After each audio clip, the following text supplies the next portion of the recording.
This is the Comics Alternative Interviews, a conversation with Cullen Bunn and Brian Hurtt.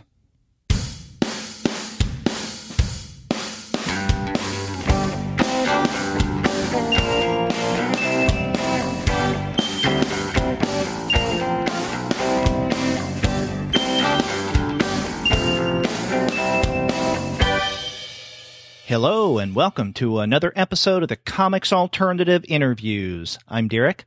And I'm Andy, and we're two guys with PhDs talking about comics. And we have a great conversation on this episode with Cullen Bunn and Brian Hurtt. They're the creative team behind The Damned from Oni Press.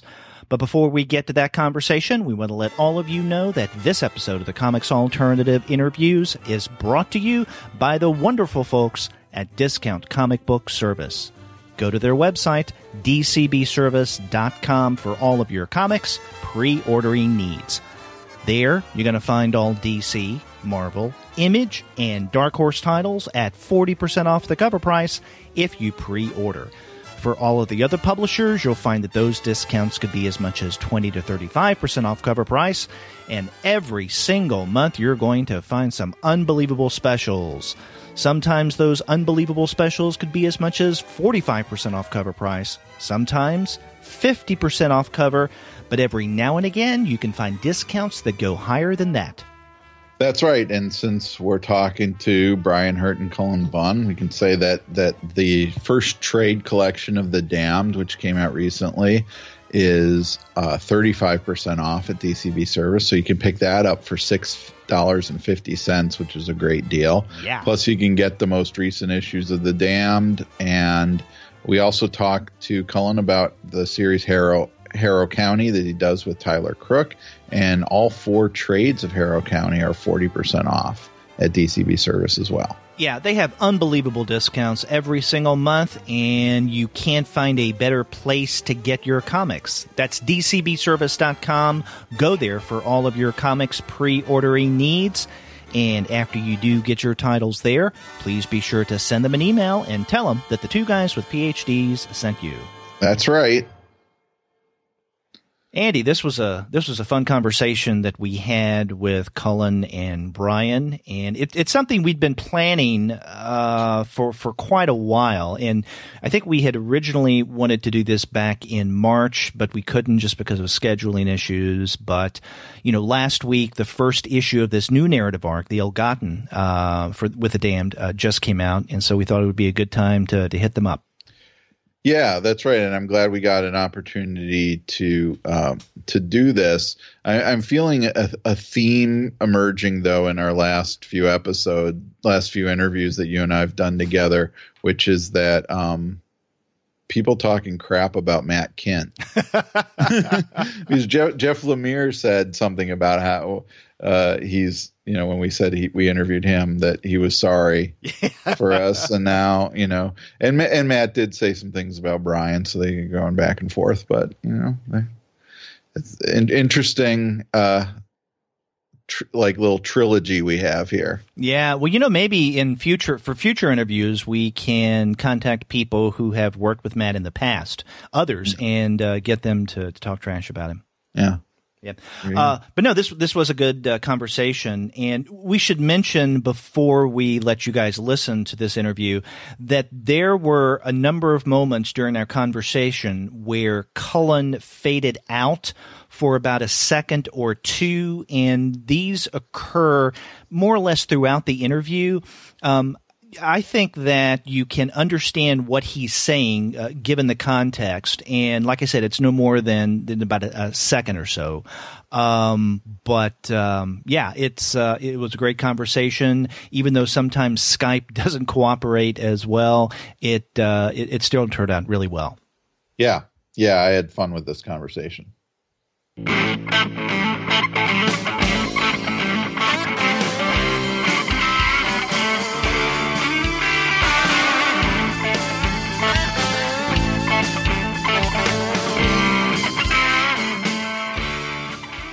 Hello, everyone. We're here today with Cullen Bunn and Brian Hurtt, the creators behind The Damned. The first issue of the new series came out last week. So thanks for joining us, Brian and Cullen. Thank you for having us. Yeah, welcome. And one of the things I wanted to start out with is asking you about the return of The Damned, since your work on The Damned and the trade that came out just recently precedes your work together on Six Gun, which is the thing you're probably both best known for working together on. So why return to The Damned after 10 or so years? Because we know where the money's at, and people are clamoring for Prohibition era gangster monster stories, and we want to beat everybody else to the market the second time. So no, they're the new zombies? Yeah, they're the new. Yeah, monsters in suits are the new zombies. We've been saying that for years, and it's still zombies are apparently still the zombies. I mean, when Cullen and I started the original Damned, what was that, Cullen? Like 10 years ago? A little over 10 now. Ooh, I don't even like to think about it. When we did it, and we had such a larger, grander story in mind, but we had to sort of abandon the project for many reasons, mainly financial. But we always wanted to. It felt unfinished, and we always wanted to come back, and we always promised people we'd come back to it. And if we're nothing else, if not good to our words. Yeah, this is The Damned was my first professional credit in comics, and it's near and dear to me, and I think.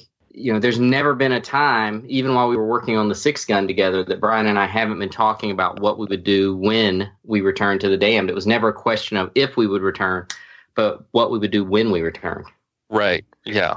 Yeah. It was never far from our minds. It's never been a dead world in our minds. We've always continued to sort of build on it and make notes and talk about it and get excited about it.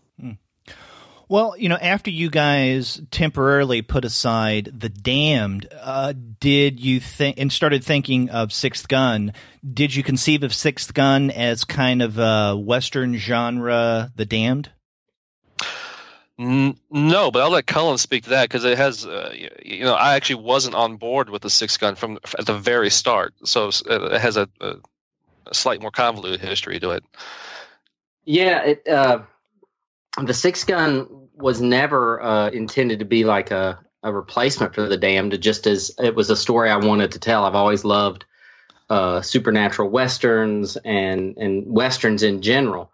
And originally, Brian was not attached to the project. He came on before, he came on early on in the process, but it was something I was pitching, without Brian.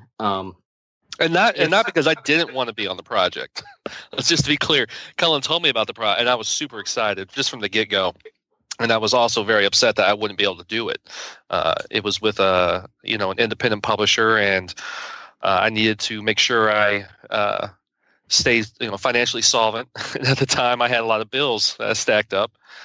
So I was very jealous, and Cullen was moving ahead with this project with Oni. And even though I wasn't working on it, Cullen will tell you I was still, doing sketches and stuff, like fan art, essentially. Yeah, the first drawing of the Six Gun, Brian did that after I pitched him the idea for the series. But interestingly enough, I kind of think back on The Damned as being what kicked the idea for the Six Gun off, because early on, I was brainstorming other stories for The Damned, and one of those stories involved like a cursed gun, and that in The Damned, it wasn't right for that world. But eventually, that kind of spurred me on to creating the Six Gun. Yeah, and I think Cullen will tell you his first approach to the Six Gun wasn't epic and expansive in its view. It was a smaller story. Oh yeah, it was originally the Six Gun was definitely a miniseries. It was a very short, very horrific story. Some of the characters, survived in the new version, but even all the characters changed once Brian got involved, and we kind of expanded it out into this and went in more of a fantasy direction than a horror direction. And I think if you look at both of the projects, if you look at the Six Gun, the Damned, obviously they share DNA. Once I came on and Cullen and I started batting around ideas, it then definitely became the sort of book I think Cullen and I would recognize as our own. There's a lot we enjoy doing the world building and just spinning out the different character stories. And even if it doesn't make it into the book, I think what ended up hitting the page was something that's sort of amalgamation of our two creative approaches. Sure.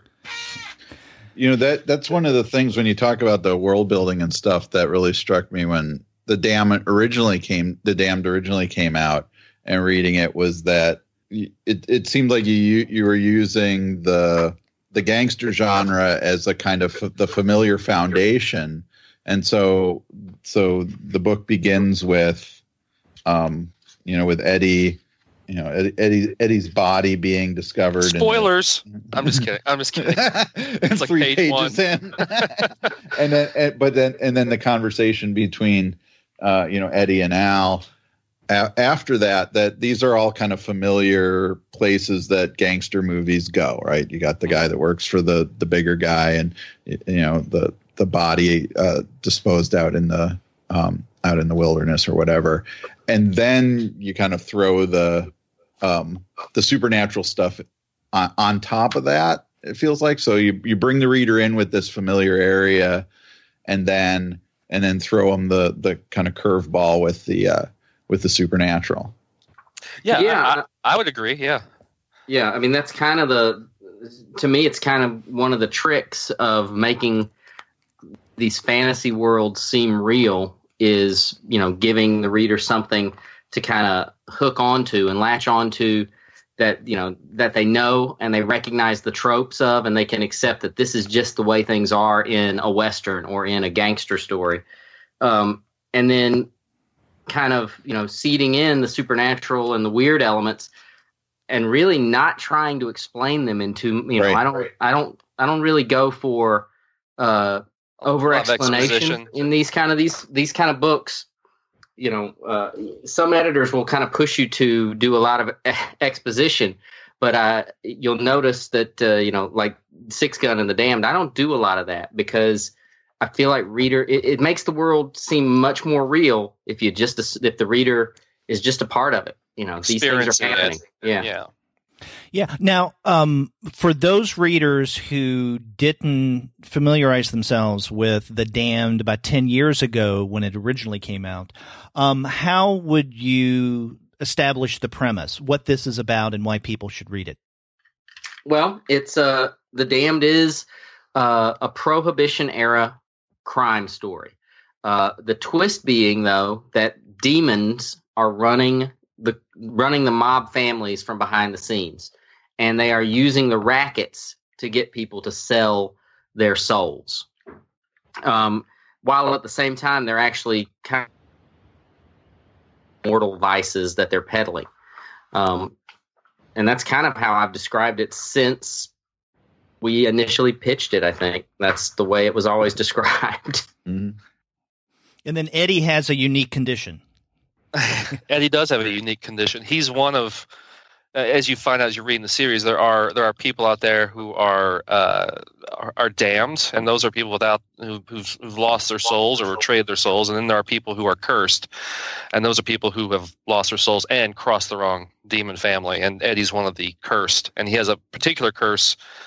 I always say he has a particular curse that makes him a valuable asset to all these parties. It makes him and that is, it's no spoiler, it's there in the first few pages of the book, it is that Eddie, if he suffers any mortal injury, any skin-on-skin contact after that point, that mortal injury is then passed on to the person who touches him, which makes him almost immortal. Well, not immortal, but invulnerable, whatever. Yeah, and the new series, the new #1 that just came out, presents one of the dilemmas that that condition can give to Eddie, when he is mortally wounded and needs to find somebody to replace him. Right, and that's what's interesting. Like Eddie's also not. I mean, Cullen will speak more to this, but Eddie's not. He's not a great guy, so he struggles. Yeah, I mean, yeah. I think he struggles with doing what is right and doing what it takes to stay alive. Yeah, which I think for us, all of us would probably struggle with that. No, I think it's one of the interesting elements of Eddie's condition.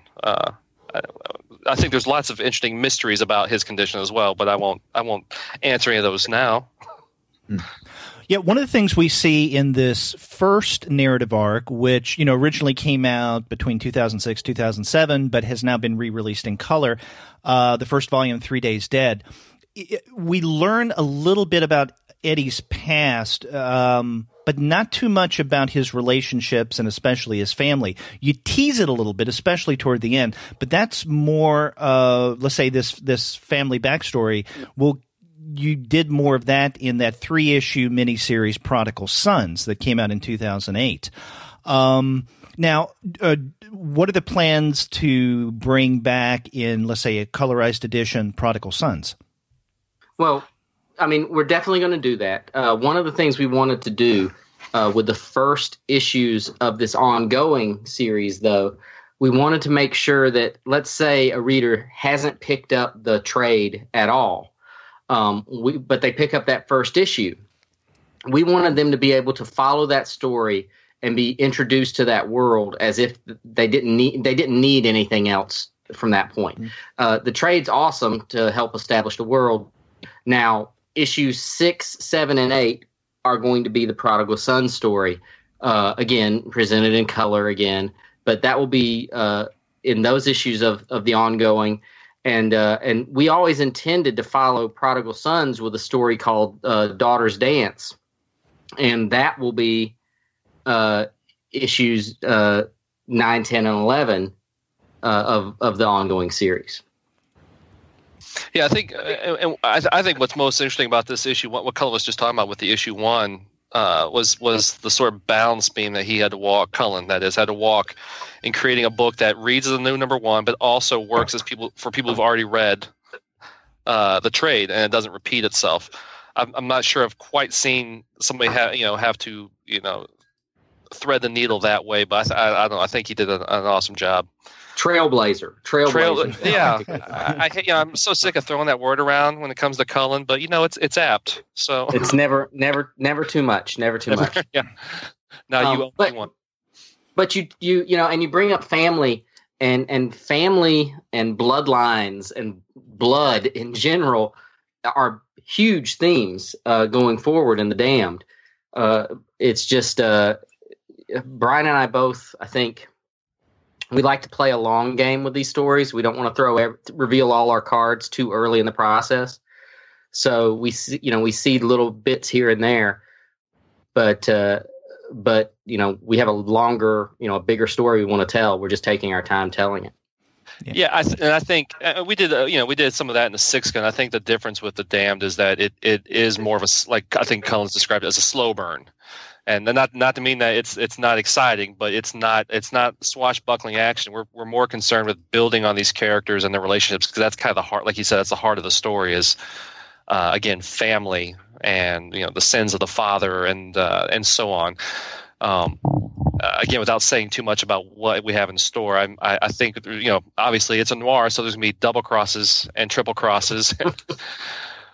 Yeah.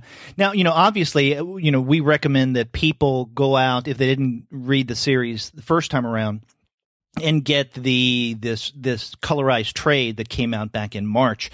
But the thing I really appreciate about this first issue of the new series, and is this one called Ill-Gotten? Yes. Yes. One of the things I appreciate about this is the fact that someone can pick this up without any exposure to a previous Damned at all, and still get a sense of what's going on and get enough of the story to where, they understand this first issue and they can eagerly anticipate the next one. And I think one of the ways that you guys do this is, Cullen, I know you say that you try to pull back on the exposition. I saw that in this first issue of Ill-Gotten, there was a little exposition, a little more than, let's say, in your original Damn series. Not too much, but just enough to fill in readers who are brand new to this series. And I thought that was really clever because on the one hand, it would be great if they knew the earlier Damn stories, but even if they don't, then they can get everything they need out of this first issue of the Ill-Gotten storyline.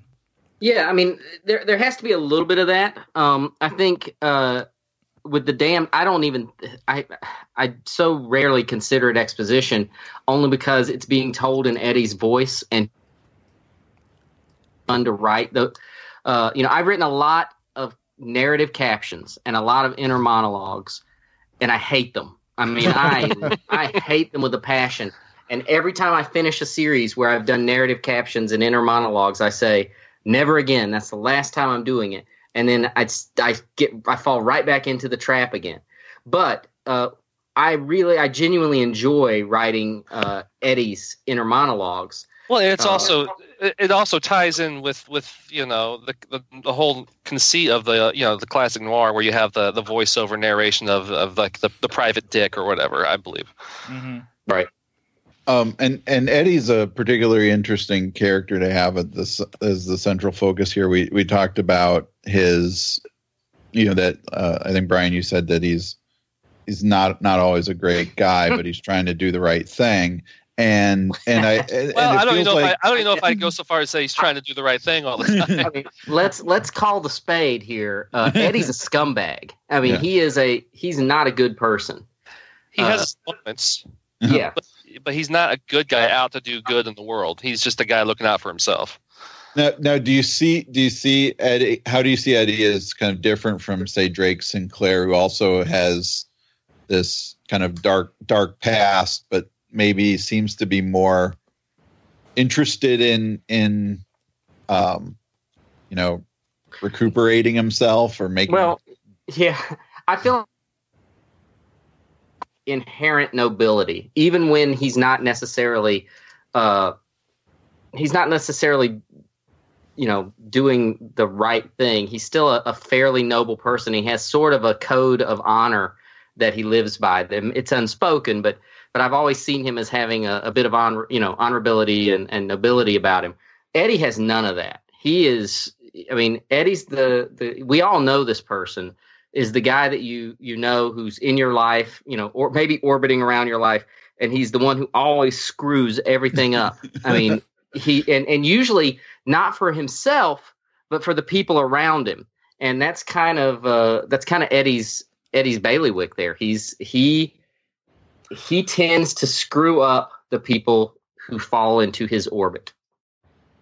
Yeah, I mean, Eddie, we haven't gone into his past, but obviously there's an element of a street thug to Eddie. He's not new to this criminal underworld, and he's been able to navigate it this long and stay alive.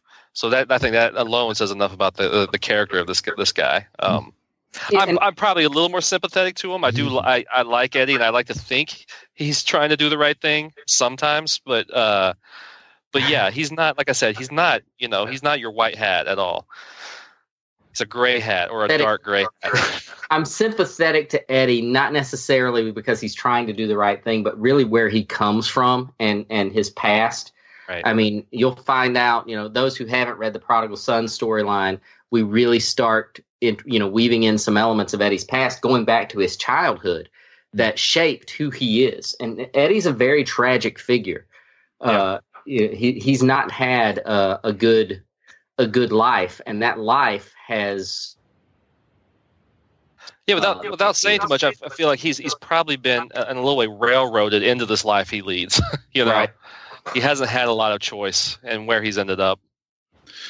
That's interesting because, like, when I thinking again about the first issue in that early scene where he meets with Deidre, who looking for something about Polly Bones, the kind of one of the characters that we get introduced to here. She says to him, it's really sad that we don't see you more often. And he says, I'm going to do my best to change that. And she responds, liar. And when I was reading that, I was wondering, does Eddie believe that he really wants to change that? In other words, to kind of do something good for Deidre, and isn't even really aware of the fact that he's not gonna live up to that promise. Let me answer it not knowing what the answer is, because in a situation like that, I'm also the reader, right? So when I'm drawing it, I'm kind of interpreting. I think he probably thought he meant it as soon as he said it, and then the second she calls him out, he realized, yeah, I don't really mean it. But I don't know. Cullen wrote it, so Cullen might have a better idea about that. Well, what I'll tell you is I do have an opinion on what he meant, but it's not something I'll ever share, and it's not something I'll get into exposition where Eddie will think to himself, I said that, and as soon as I said it, I regretted it. I kind of those are things that readers. Yeah, I was going to say you shouldn't have to explain it. If you want the reader to know it, put it in the book. Everything else, you either want them to come up with their own conclusions. Otherwise, you're too much of an observer to the story, and the reader should be engaged in the story and forming their own opinions about these characters and so forth. Right. I mean, and the character that Andy referenced, Deidre, there's a lot about her when we're introduced to her in this first issue of the new series that raises questions. The blood on her hand and certain ways that she interacts with Eddie leaves a lot of questions. The way that she dresses, why is that the case? But you don't reveal all of that, and I think it's this sense of letting the story and its various elements unfold on its own time is what really draws the reader in. Yeah, and I'm a fan of fiction and storytelling that doesn't give you all the answers, and sometimes puts you in a situation like that where you are going, who is this and what the hell? This is weird, and I like that, and I think it fits for this world too. It sets it makes the reader unsettled just a little bit, if that makes sense. And not knowing what is going. Again, I think it engages the reader. It makes them start telling their own story and thinking about, well, who is this and why is this going on? What's going on between these two? And then, of course, there's some of that will be spelled out a little more clearly as the issues unfold. Mm-hmm. So what is the genesis of the world of the damned? How did you guys come up with this? I don't know. Do you know? I remember very vividly our earliest conversations about it. Pillow talk. It was, yes. No, it's weird. I remember pacing around, and the earliest conversation we had about the damned, Brian and I were talking on the phone, and we were talking about working on a new book together. And Brian said he wanted to work on something dark, that he may want to work on something with the title The Demons. And then he pitched the idea for Eddie's curse and Eddie as a character. I think Eddie was a character that Brian had been drawing and sketching and thinking about for a long time before we had this conversation. A variation of that. He's probably a combination of a couple characters, from my sketchbooks. But there's a difference between having a cool concept and creating a character, and Cullen created the character. I think I came up with the concept of Eddie and his curse, but the character is in his actions and his words, and that's what Cullen's done. And I think from there we just started kind of spitballing ideas, and it wasn't too far of a jump for us to say, let's do a period piece. The first thing Brian and I ever pitched to Oni Press was another supernatural period piece. Yeah. So it wasn't. And they said no. Can you believe it? And they said no. Oh, they'll rue the day. That actually, the idea of a period piece, Brian raises questions about research. So what kind of things do you do for research for this and for the damned and even for the Six Gun? The least amount I can. Well, here's Bill Crabtree, who's the colorist on the book and has again, if you've ever seen the original black and white version, I mean, he's just brought this new version back. I mean, it looks like it was made yesterday. It's beautiful. I'm really happy with his work. But what I was going to say is Bill has often described the art of comics is not doing the best art. It's doing the best you can on the timetable. And that's what's exciting about working in comics is, doing, again, pulling all the resources you have together and doing what you can in the time you have. So if I had all the time in the world, I would probably be paralyzed with research on these eras and so forth. But what I do is I do just enough research to be able to fake the rest of it, because I have to hurry on and get on to the next page. So like with The Damned and Six Gun, I probably put on a couple movies and TV shows and would pause and do some sketches here and there, and I might do a little research online or find some books with illustrations or photos and that sort of thing, and just sort of study and do some sketches. And then after that, I kind of absorb it and then just sort of move on, and will only pull up research as I'm going through a book, and trying to find an era appropriate piece of furniture maybe to put into a study, and then I fake everything else around it.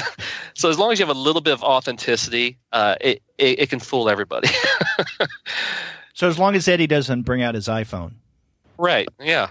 Spoiler, I told you not to ruin anything. Yeah, no, I love the research, but I don't get too hung up on it, because I have to keep moving. I have to keep going forward. I'm always trying to improve too. I try to get a little better with little details here and there, and I'm constantly learning. But and also it's exciting. It keeps me engaged. I don't know what it is. Well, maybe I do know what I was going to say about working in on period pieces in general. I feel like when you do a period piece, whether or not it has a supernatural or any sort of a mashup vibe to it, you're already walking into another world. You know what I mean? So I'm already crossing through the wardrobe in the Narnia when I go to 1920s, this faux Chicagoland story. So it's to me, that's why I love doing period pieces, because I'm already starting as a traveler in a different land, if that makes any sense. Yeah. Well, tell us a little bit about your collaborative process. Now, Cullen, you're the writer, and then Brian, the artist. But how much back and forth is there in the creation of these stories on both the story and the art? Well, zero on the art. Nobody has any say. No, Corey. Cullen can speak to that. I think the way we probably collaborate when it comes to story and so forth. It's marching orders, all marching orders to be followed blindly. Yeah, I didn't want to say it, but he's right. It is marching orders for me, and he just types it up. No, Brian and I definitely have a lot of back and forth on the project, and it's the collaboration's different on every project you work with, and with every artist you work with. Some artists seemingly don't like a lot of back and forth. They just want to see a script and they just want to go with it. And some artists want a little bit of back and forth, a little bit of input. And Brian and I have been working together so long now. I was wondering where you're going with this. And then there's Brian. And then there's Brian. Won't shut up. Just won't shut up. No, I mean, I think we talk a lot about where the story's going, big picture what stuff. We think, what things should, where we should, things we should think about for the, for going forward. And we often talk most frequently, like at the beginning of an arc, the beginning of a series, definitely. But then at the beginning of an arc, we'll talk a little bit. But I still want to surprise Brian with the scripts when I can. I still want to give him a script that has something in it he's not expecting. Cullen never runs like an outline by me, and I wouldn't want him to. We like I said, we have conversations, and then after those conversations, I don't know what's going to make it into the story and what's going to be completely different. And that's how I like it. It's exciting to get that script and not I think this is going to happen in this story, but I'm not really sure. And I'm not sure how it's going to happen and what the circumstances would be. So it's fun for me, and I have to be engaged as a reader first. Otherwise, it's not going to carry me through the next several weeks of drawing the book. And shape the way these books go. Like, we mentioned Deidre from the first issue of Ill Gotten. in my mind, originally Deidre was just going to appear for an issue, maybe two, and not have a big role. But then Brian and I talked about that character a bit, and Deidre has a much bigger role in the series now because of some of those conversations and some of the ideas Brian was sharing with me. So, I mean, it's definitely, to me, the Six Gun and The Damned have been the most collaborative books that I've worked on. Now with the Six Gun, with some of the the spin-off miniseries, you both collaborated on the writing. So how did that type of collaboration work? Oh, that's horrible. No, I don't know. It was different. Actually, it was different for every series we worked on. Uh-huh. So, for instance, the very first thing we ever co-wrote was Sons of the Gun, which was a 5-issue miniseries. Yeah, and Cullen had already written a rough outline for the entire series, and then we just, I don't remember. I think in some cases I'd write a majority of the script and hand it to Cullen, and he would punch it up. In other cases, it'd be the reverse, or like, for instance, I think one of those issues you wrote solely by yourself without any input. And then some are just split kind of down the middle, where it's like sort of back and forth. And hey, I've got an idea for this scene. Do you want to do the scene that follows it? I don't. But it's been a learning experience for us. I can say we're currently co-writing something we can't talk about, but that was also a different approach. Are you fine, Cullen, talking about that, by the way, in vague terms? Yeah, we can talk about it in vague terms. Yeah. I was just going to say, so what happened, at least in the first couple issues, is it was pretty easy for us to sort of split it kind of down the middle and say, okay, you are going to write this storyline, I'm going to write this storyline, following different characters. And that one, it was pretty clean. Then we got to the point where these characters all meet, and that's where it got kind of a little messy. We weren't sure who was going to write what, and it actually slowed the process a little bit, because one of us might have an idea, but they're waiting for the other person to finish, or vice versa. And I don't know. Like I said, every project's a little bit different. I don't know what Cullen's experience is co-writing with me. No, I've co-written with a number of different writers. Right. And just as every collaboration with an artist is different, and every collaboration with a writer is different. And this was, I'd say exactly what Brian said. We got the one the miniseries we did for the Six Gun. Those were, I don't look back at them as feeling like they were difficult projects, or there was any time that was difficult. The thing we're working on now, maybe a little bit more, but just for the reasons Brian said. Right. I wouldn't say it's a difficult project. We just sort of we're kind of learning how to handle that particular project. If I'm being completely honest, and I think I've said this before. This makes me nervous. No, it may be bad for me as a writer. I hate reading comic book scripts. I absolutely hate reading them. I don't know how artists do it. To me, they're just difficult to get through. I mean, I do it, but I don't enjoy them. And that's every collaboration. That's the hurdle I have to So what he's saying is the hardest thing about working with me was reading my scripts. Not just you. Any writer who's not me. Yeah. No, it's funny. You guys know I share an office with Matt Kindt, and he has the same react. Like, he hates reading scripts. And I'm kind of the opposite. If I have time, I love reading scripts. And I think part of it is I just love imagining how I would interpret them. You know what I mean? I love the idea of visualizing what the writer's going for and how I would interpret it, and so on. So it's a nice little puzzle sort of mind experiment that I enjoy doing. But I hear that a lot. People who just cannot stand to read scripts, but not a problem for me. I enjoy it. Maybe I should edit. Well, you're also coming from an artist's perspective, right? So, I mean, it's not just reading it for story. I mean, what you're doing is looking at a script in order to transform it visually. Well, yeah, I'm constantly thinking about, okay, how would I stage this, and what could I add to this or take away that's going to make it a little stronger? And yeah, it's like I say, it's a fun thought experiment for me, and that's kind of how I like to spend my free time. Well, when you guys worked on the story, either collaboratively or when maybe, Cullen does most of the writing, how far in advance do you map out your story? And in other words, do you go beyond one or two narrative arcs at a time? I think we go to both extremes. Like we have a big picture idea for an entire series. But then, Cullen, I don't know, what do you think? Like when it comes to arc and so forth, I think there's a lot of wiggle room in there. You don't want to get too nailed down. Yeah, we, speaking from, our experience with the Sixth Gun, we knew how the series would end very early on, like while we were working on the first arc even, yeah. Yeah.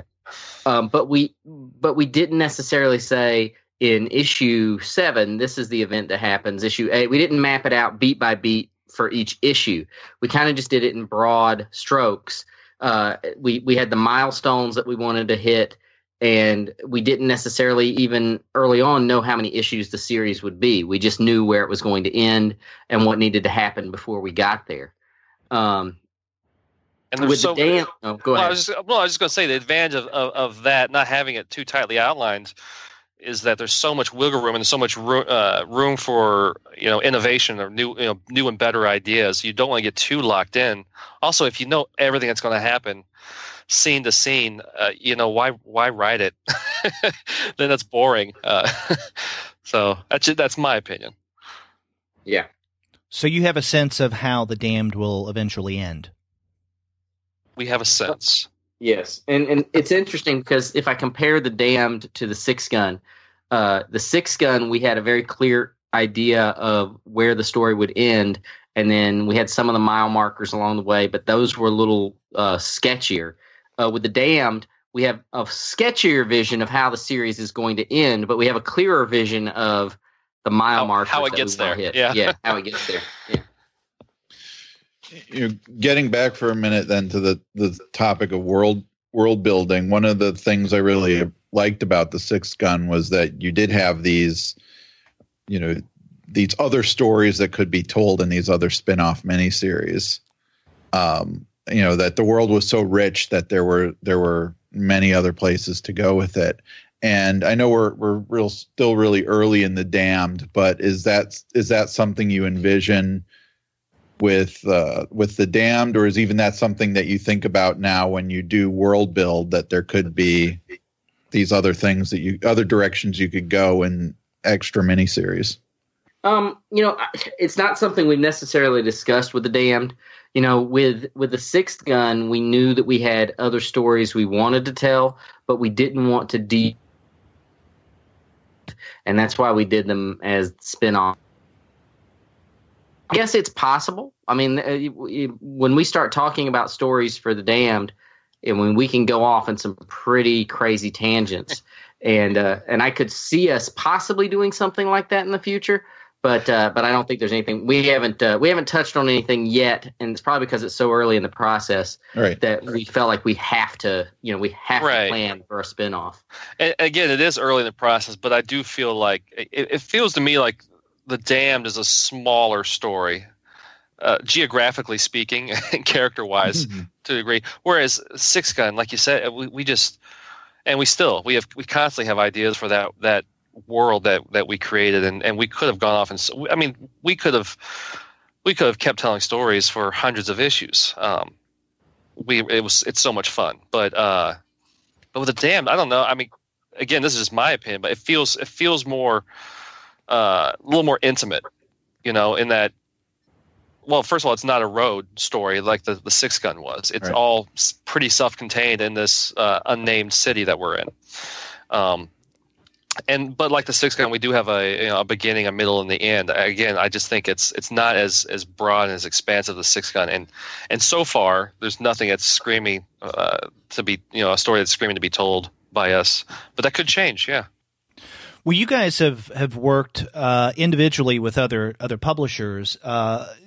Damned started off and it still is at Oni, and then Oni did Six Gun. What is it about Oni that draws you to where these are great homes for the projects that you collaborate on? Well, they're willing to publish us. So that's step one. They just don't say no that often. Yeah, they're not very discriminating. That's why we go.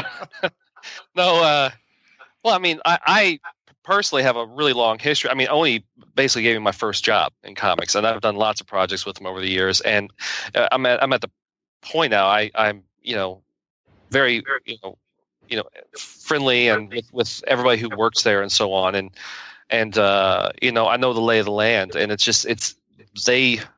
mean, I'm kind of a diva, so we can kind of, and they kind of let us do whatever we want to do. Then they support, our creative energies and so forth. So yeah, I mean, they're a great company to work with. Yeah, and I kind of feel the same way. They've been good to me in the past, and they gave me my first professional work as well. So I've been dealing with them all these years, and I've kind of gotten to know them very well. So I'm happy to continue to work with them, and I feel like they're a good company, and like I said, they've always done right by me. Oh, early on when I asked about research, Brian, you talked about putting on a movie. Is that a part? Are there certain movies that then kind of influence The Damned that visually or story wise? Yeah, I can't point to any specific movie that influences the visuals of the book. I mean, again, Cullen's scripts influence my visuals, and my own sense of storytelling influences the visuals. So I'm sure there's probably 100 things that I'm drawing on, but nothing specific that comes out. Obviously, I have an affinity for movies of that period, be it like Road to Perdition or Miller's Crossing, or slightly later, like some of the Bogart films, that sort of thing. But from a visual point of view, I wouldn't point to any of those. I'm not sure what I would point to. Because it feels like with the gang, the idea of the gangster milieu is almost feels like down to the language. And this could be a question for Cullen too. That is largely seems to be created out of movies, and not really kind of based in what was really going on. And I'm thinking about like a lot of the slang too that you use, like flunky and stuff like that. That seems to come more out of the movies than out of real life. Does that make sense? Yeah, for sure. Yeah, definitely. A lot of the language and even the cadence of the patter.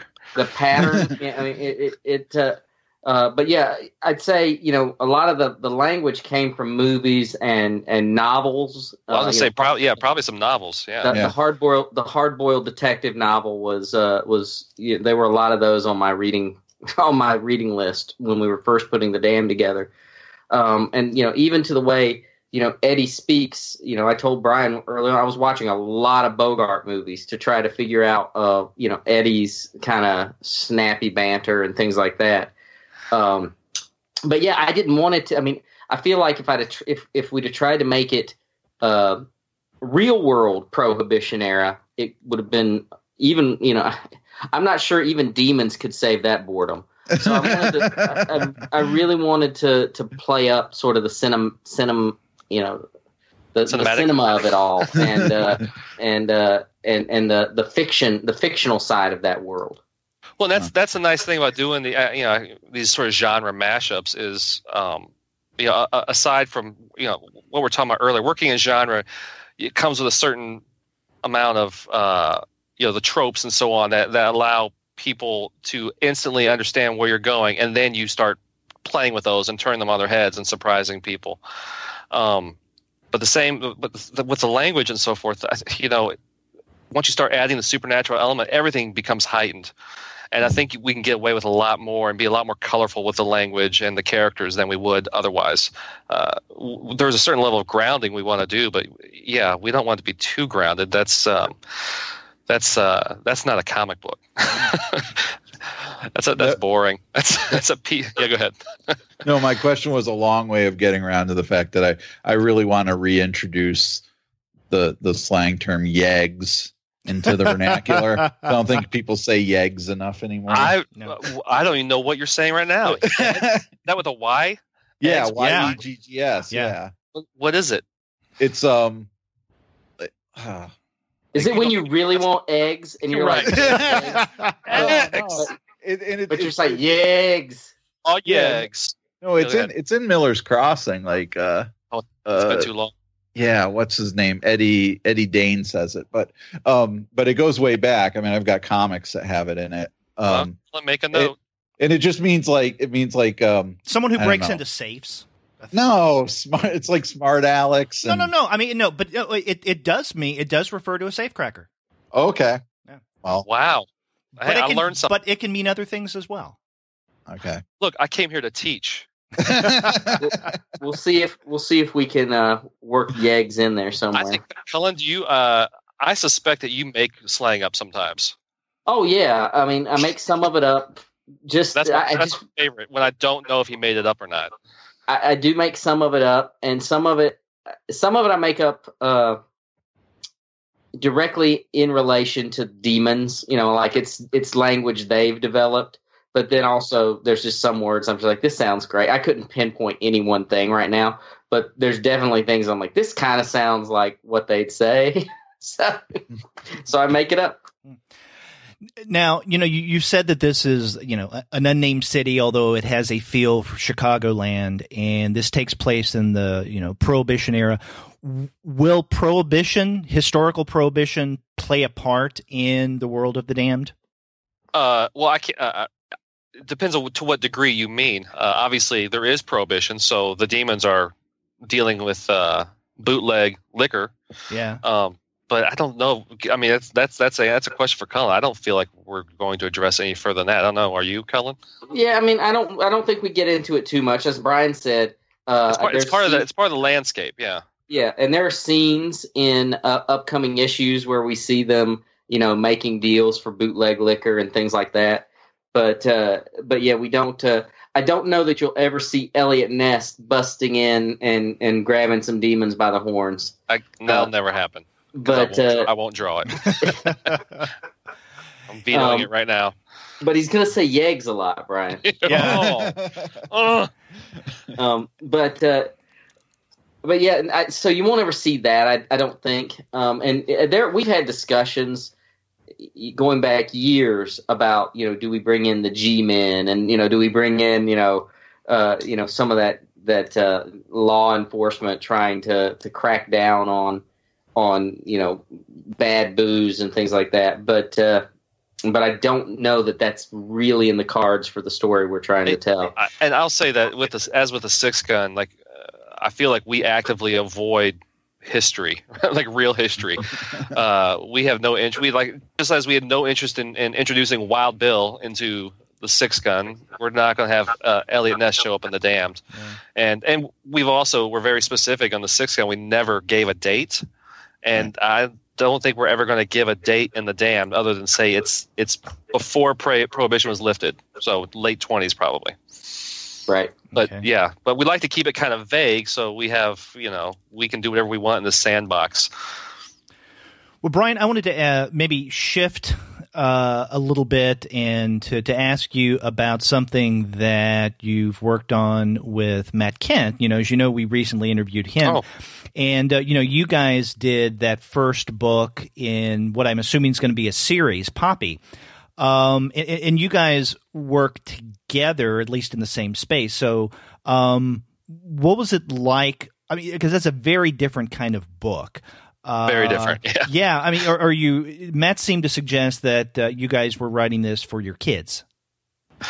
Or kids when they were younger, I guess. Well, I hope not, because unless you know something I don't know. I have no children. Wrong. So Matt mentioned his kids. He was Matt did. We both. There was a couple driving forces behind that. One, we both sort of despaired at the fact that we had no books that we could share with children. All of our books are geared towards older audiences, so we could never, like at shows, if a family came by, we could never be like, oh, you should check. I got nothing for your kid, and we're both fans of that sort of work in comics, that sort of all ages comics. But more than anything, we just wanted to work on something that we thought was fun.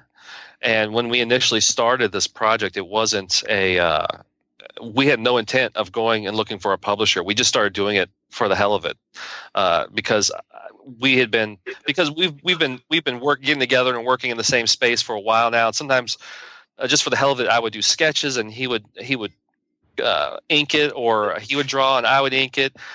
In this case, we ended up developing this sort of style where I was loosely inking or penciling these images, cartoony sort of images, and he would come in and watercolor it, and it created something that was unlike anything either of us had done. It didn't look like Matt's work. It didn't look like my work.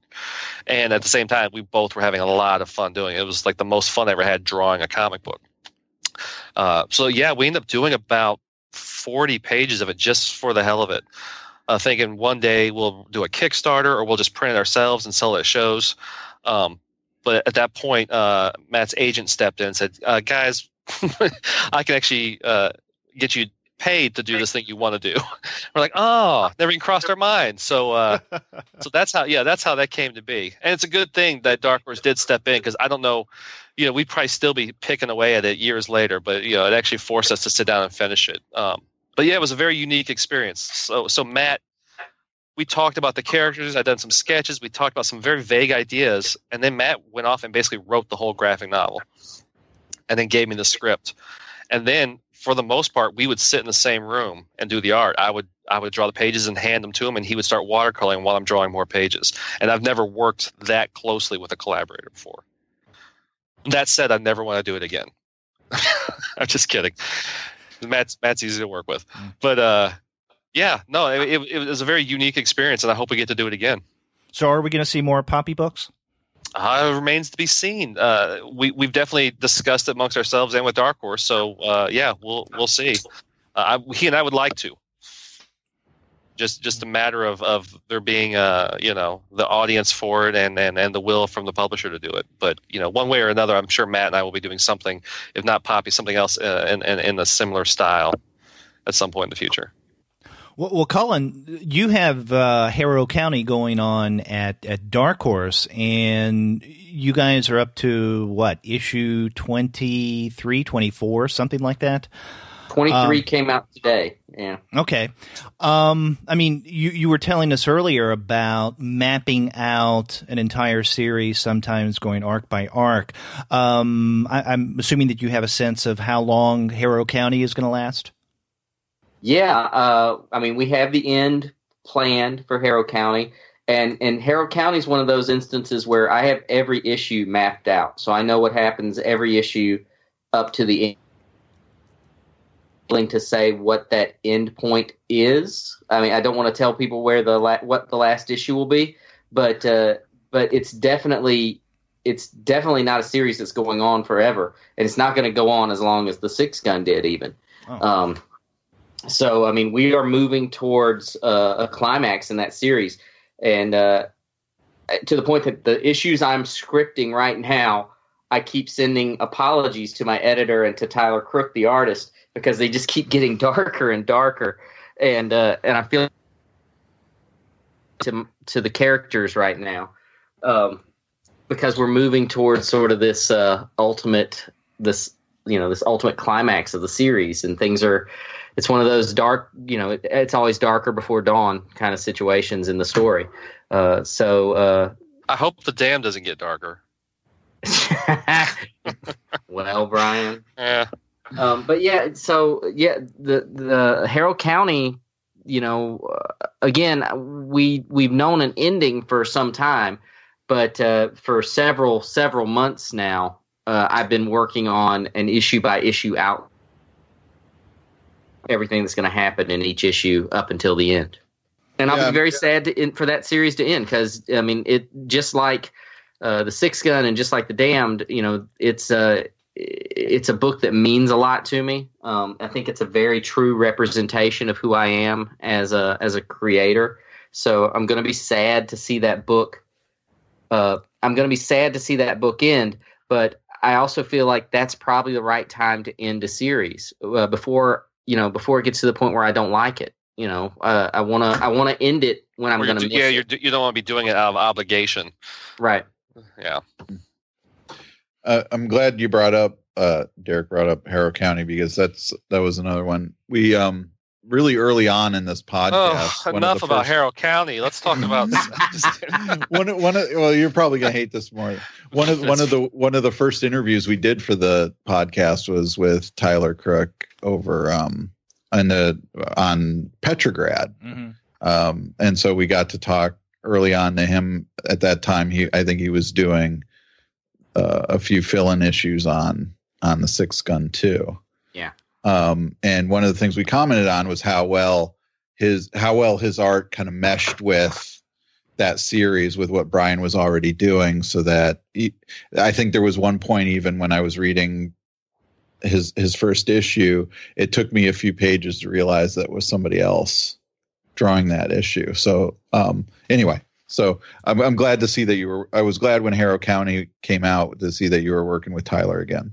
We're no dummies. We planned all that. We know. Tyler, for those who don't know, we did 3 fill-in issues for the not even filling, guest artist issues for the Six Gun. And that we had planned out from the very beginning. We knew we'd have 3 issues. We knew they would be standalone stories that featured characters in the issue or in the series that wouldn't be the main characters, but would also come back and feed into the main story. But yeah, knowing all that, we had to start thinking about what artists we want. And I mean, the first person on the first top of our list was Tyler. We love Petrograd, and I had actually been I'd been a fan of Tyler's for at least a year or so before Petrograd came out, and that's because every time I went to the Oni offices, they would show me new pages from Petrograd, and I was always losing my mind. I was like, "Holy shit, who is this guy? I hate him. He's so talented. I want to work with him." And then we met Tyler, and it's a good thing he's talented. That's all I can say. Because attitude. No, actually, Cullen will speak to this. Tyler is not just talented; he's one of the nicest guys in the world, and hilarious. Yeah, he's a great guy. We don't work with assholes. Let's just put it that way. There's enough assholes. I don't work with any more. Anymore, right? That's what I got my one, and that's.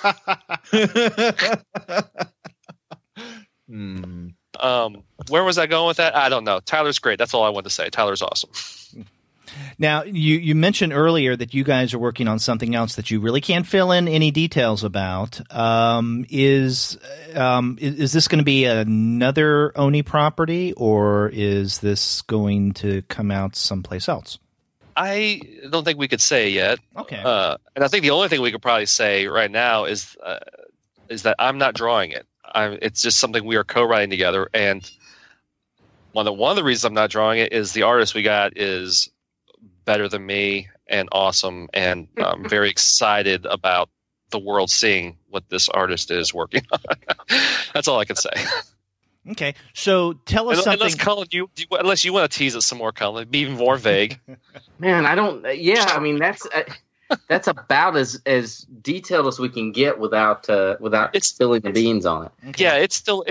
I don't even know. I don't know it's on the schedule yet. There are a few issues in the can already, and it's probably about, I don't know, maybe a year out from being released. Not really sure. So yeah, we'll let. I almost said the name of the company. We'll let them decide when they want to start. Right. Okay. Well, tease us with something a little more immediate. What can we look forward to, without giving away any spoilers, in future The Damned stories? Cullen, I kind of just want to throw out a bunch of my ideas so we can say we lock. No. He'll lock me in. He'll lock me in. You're committed to doing them. No, it's a trap. Yeah, it's a trap. We. What's coming up? Well, yeah, go ahead, Cullen. Double crossing ahead, and that's definitely a big part of the story. But as much as we mention how I feel that Eddie's a scumbag, and the world of the Damned is kind of populated with terrible people. I'm kind of excited that there are a couple of good people, genuinely good people who will be entering the story. One of them we've already seen very, very briefly. But I almost asked who, but yeah, I know who you're talking about. We'll be playing a much bigger role in the story, and as the story goes on, and the storyline will be reintroduced to. I don't think it's a spoiler to say it since that story was already published. We're going to be introduced to Eddie's brother, who I kind of see as a genuinely good person who has a very big role to play in the ongoing story of the Damned. So we're gonna be introducing some foils to the scum and villainy of this world. I can say there'll probably be a flashback or two. Probably, yeah. It's we talked about earlier. We're definitely going to delve into the connections between the characters and especially the blood connections, the family, and so forth. So yeah, see more of that. But yeah, I don't know. And as with every Cullen Bunn book, it's going to get darker. If it's not dark enough for you, just sit tight. Wait 5 minutes. Now I can't help it. I'm a dark. I have a dark soul. Right. Well, get out on paper. Now the first, from what I understand, what you said earlier, Cullen, the first arc, Ill-Gotten, is going to run through issue 5. Yes, and then Prodigal Sons returns, and then another 3-issue follow up to that, right? Yes, as mapped out as about the first year. Now, in looking at DCB Services page for Damn number 3, since they're our sponsor, so are the first 3 issues $1? No. No, just the first one. Okay, because they're selling them for 65 cents. You know, I heard somebody brought that up last week. I don't know where that's coming from. No, these are after. As a matter of fact, if issue 1 has to go to second printing, that'll be full price too, and then the rest will all be standard comic price. No, at $1 an issue. I don't think we could cover the printing. That's what I was wondering, and so I guess people should get on that with DCB Service before they change the price. Yeah, this is a discount from DCB Service, and you know there's a reason why they sponsor us, and we love them because they do things like this. I'll take it. Yeah, don't say anything. Just get in there and buy those dollar issues. If you're at your local comic shop, they will definitely be they'll be a full price comic. Sorry, everyone. So our listeners can run out and get this first volume, the colorized volume of The Damned, which has been out not quite 2 months, and then last week it's only $10, and it's only in $10, so it's very affordable. Technically, it's only $9.99. So for $10.99, you could have what is essentially about 7 issues of material. That's right. Throw in that buck issue, and for under $11, technically, I mean that's cheaper than almost any trade out there. Oh yeah, and, if you've held the damn trade in your hands, it's also a nice hefty trade. You're really getting your money. I mean, you're getting your money's worth if it was a $20 trade, but for $10, I think it's a no-brainer. Do you refer to it that way, the damned trade? Yes. Yeah, we can't avoid the puns and the and the cursing. Yeah, you never know if I'm angry about something or if I'm just talking about the project. So. I did see on Twitter a shop posted a picture. I don't know if you saw it, Brian.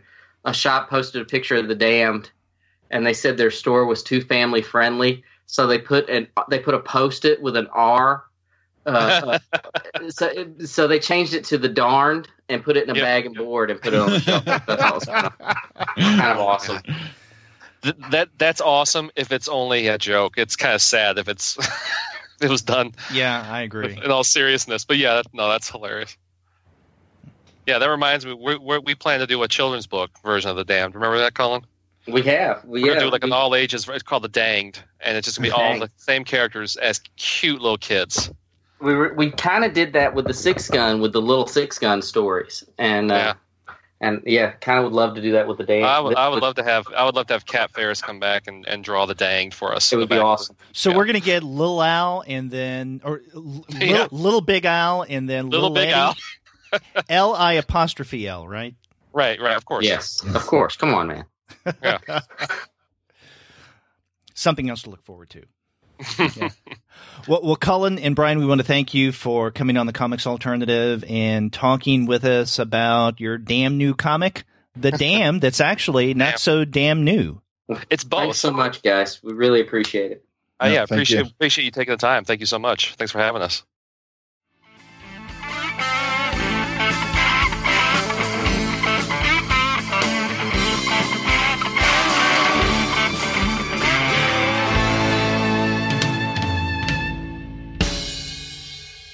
Well, as we said, that was a fun conversation, and I'm glad we got to talk about The Damned. That book was my first. It was their first work together. That book was my first introduction to Cullen Bunn and Brian Hurtt's work back when the first issue came out in 2006 or so. And so I was really happy to see The Damned come back after they had finished The Sixth Gun. And I'm glad we got a chance to talk to him about it. I am too. And I want to thank both Brian and Cullen, but I also want to thank Rachel Reed. She's the publicity coordinator at Oni Press, and she really did a lot in helping us to get this thing going, getting us in touch with those guys. And, we had even thought at one point about bringing in the colorist of the new Damned, Bill Crabtree, but we just weren't able to do it. That would have been an interesting twist or an addition to the conversation. But, we had a great time talking with Cullen and Brian, and we think everyone should definitely check out The Damned from Oni Press. Yeah, definitely. And you can get a good deal on it from our sponsor, DCB Service. That's right.